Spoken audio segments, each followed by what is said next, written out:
The Chicago Bears lose to the Detroit Lions, Cap, by a score of 34-19, and the Bears now have lost 9 straight games, losing at Soldier Field yesterday. Johnny, there was nothing surprising about yesterday's game. I think I'm speaking for you here. Correct me if I'm wrong. We both knew and believed from the get-go that Caleb is the right guy.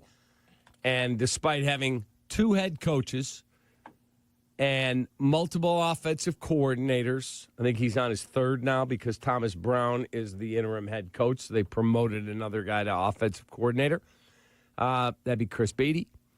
Despite the defense being pathetically bad, I'm seeing guys not give 100% effort at times, whether that's DJ Moore not running full out on a pass that he probably could have caught. Roma Dunze with 2 fumbles. The offensive line is a sieve, is a train wreck, and has to be completely rebuilt. The run game was pathetically non-existent. Caleb played really, really good football again. 334 yards, 2 touchdowns. He's gone 320-some passes now without an interception. 7th longest streak in NFL history. Longest by a rookie by a mile. At the end of the day, it's pathetic where this franchise is. Pathetic that they are as awful as they are. And why should I believe that management who has time and time again, and I'm talking about George McCaskey and the people at the top of the food chain, time and time again, have failed in the hiring process? Why should I believe they're going to get the right head coach this time? It's a great question. And the reason why that's a great question is because look at the history of the Chicago Bears. Very few times where it was able to pop the head coach, the choice of head coach, and be able to flourish with that head coach. But, Cap, the Bears are more prepared for vacation and sunshine than to win another football game. I think that's very clear this morning. And the Chicago Bears are broken. And it's not because the Lions are light years ahead of the Bears in every way. I'm talking about at quarterback and offensive line and defensive line and GM and OC and DC and head coach and ownership. It's not because the Lions are way ahead of the Bears. They're broken because the trust is gone. The trust is gone with this football team. On top of that, the gumption and the fighting spirit of this football team has been beaten out of them. Eberflus or no Eberflus, the losses have taken a great toll on the trust in that locker room, Cap. I don't care what these players are saying on their social media platforms or their radio shows or their podcasts. You could see that when the lights shine brightest, when it's time for game time, this team folds. It folds. I'm talking about every area of the football team. It folds. From Thomas Brown, the neophyte head coach, to the players that talk big during the week. But then when it comes to blowing that whistle, this football team folds. They're terrible at 4-11. I think that's pretty obvious. But, Cap, what I'm here to tell you is that when people talk about this football team and they say, oh, it won't take just a snap of a finger to turn things around. Cap, you have a losing culture that you got to get out of there first before we could talk about the Bears being anywhere close to the Vikings or the Packers or the Lions. That's just the real truth of it. You and I and all the Bears fans listening, we love the team because it's a sickness. We can't get the blue and orange out of our veins. But the bottom line is, Cap, is that until things start to change up at House Hall, we'll get a lot of the same: losing, ineptitude, underachievement. It ain't turning around soon, Cap. It's more than a free agency. It's more than a draft.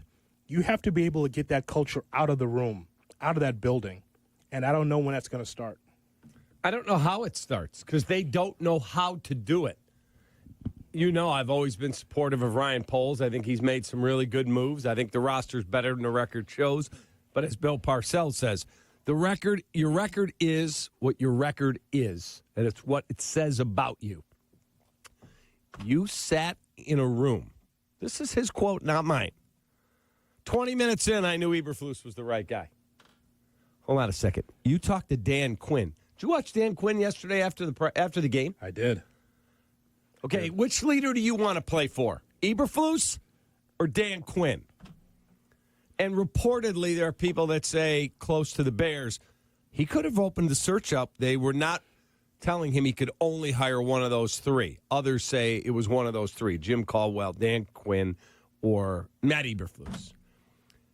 If you sat in a room with Matt Eberflus and went 20 minutes in, that's the guy, then I got to question your judgment. Eberflus was a horrific head football coach. Mm-hmm. Good man, knows defense. As a head coach, stop yourself. He'll never get another chance on a regular basis. Never get another chance as a full-time guy. And now you want me to believe you know how to come correct? As someone close to Ben Johnson said to me, you better come correct when you talk to him. He's not begging you for the job. You better be begging him to take your job. He's got the hammer. Very rare in your life do you get the hammer, where you've got multiple opportunities and you get to choose what you want and you name your terms. That dude does. Now, is he ready to be a head coach? I have no idea. Never met the guy. He certainly can coordinate an offense. But he better understand something. He doesn't have Penei Sewell at right tackle. He doesn't have Frank Ragnow. He doesn't have Taylor Decker. He doesn't have Amon-Ra St. Brown. He doesn't have Sam Laporta, and I can keep going. They stink. Oh, yeah. Absolutely. Cap, we watch an offensive line, a makeshift offensive line that Caleb Williams, God bless him, he stayed alive through 4 quarters. But at one point, we saw Borum, we saw Curhan, we saw Pryor, we saw Shelton and Wright at one point in this football game. Yeah. How makeshift and how terrible is that? I mean, unfortunately, there was this big injury with Braxton Jones. Mm-hmm. But the point is, though, is that... And Tevin couldn't go. It just shows you how far behind this team is. It's not worth our anger this morning. It's really a show of pity. Kap and I are supposed to be on vacation for the next couple of weeks here. Mm-hmm. But we came in because we care about the Bears. And we want to talk to you, the Bears fan, about what's going on. It's a pity show today. Yeah, we said to Danny, hey, man, the day after each game, we'll be here. Yeah. 100% we'll be here. Let's go. That's a great word for it. It is a pity show. I'm not going to scream, burst a blood vessel, God forbid. I'm not. Nor are you. We're just going to be real with you. Tell me why I should believe, like if George was sitting right there and Kevin was sitting right there, George McCaskey, Kevin Warren, either Hoodie or I would ask, why should we believe you guys have any concept of how to fix this? Because since 2011, you have failed at every turn. Kevin wasn't there for all of it. George was. Sure. Failed at every turn. Trestman over Bruce Arians. Forcing Pace to hire someone he really didn't want, and that's a fact. I mean, just time and time again. Like, those who fail to recognize history are doomed to repeat it, right? That's correct. Okay, so we're going to draft Mitch Trubisky. Well, you should fire your coach then, right then and there. Nope. A year later, they fire Fox. We're going to draft Justin Fields. You should fire your coach then. Nope. A year later, they fire Nagy. Well, we're going to draft Caleb Williams. Well, you should fire your coach then. Nope. A year later, less than a year later, they fire Eberflus. You want to know why the Bears have such a horrible reputation? Because they're dumb. They don't understand how to operate a team. Fact. If nothing else, Cap, you want to try to mirror some of the teams in your division, let alone your conference. I mean, the NFL's open for everybody. There is more intel now on teams than ever before. There was a time where you did have to pick up the phone and try to find out infrastructure of certain teams. But, Cap, you have more information now by just putting in Google.com and finding out how teams are built, how teams are sustainable, how teams are always in the playoffs, how teams are always around the Super Bowl championship. I mean, the intel's there. But when you insulate yourself into what happens on the North Shore and at House Hall and at Lake Forest, and that's all you care about is your utopia, all you care about is your kingdom, then this is what you get. You don't have any new outside ideas.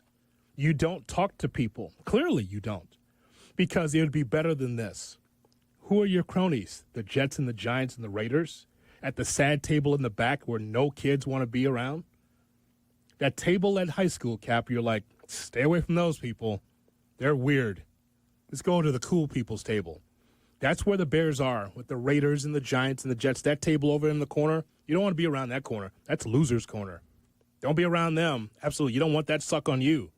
You go over here to the Chiefs and to the Washington Commanders and teams that are on the come, the upper echelon. This is really something else, what we're seeing here. And it's so interesting. It's an odd season because out of everything that we've seen, you see Caleb Williams, and he continues to get better. Everyone is happy that this guy will not turn over the football. 0 interceptions again. And there's times where, wow, he looks like a rookie, and other times he makes elite throws. There are plenty of things on my yellow pad where like, that's a great throw. That's a great throw. But it's all the in-between when you can't score again in the first quarter. I mean, there was some life there, but the game was over by that time. And so out of this, the diamond in the cow pie that is Chicago Bears football is Caleb Williams. Your rookie teammate, Roma Dunze, fumbles twice. Game was over right there. Yep. Put the pen down. Yep. Especially the second one where he had a big gainer. You're driving to go down and score. You're still alive. Put it on the deck. Yep. Cannot happen, period. Let me just tell you something. All these people out there, I don't know about this Caleb Williams. It's all garbage time. Stop.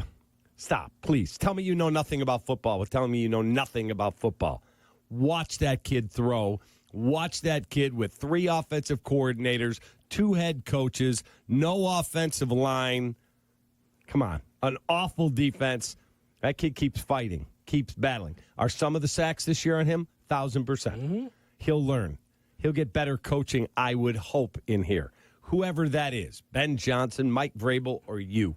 Somebody has got to work with that kid, get him some talent around him. I think they finally have their guy. They got their quarterback, but very little else that is correct about this football team.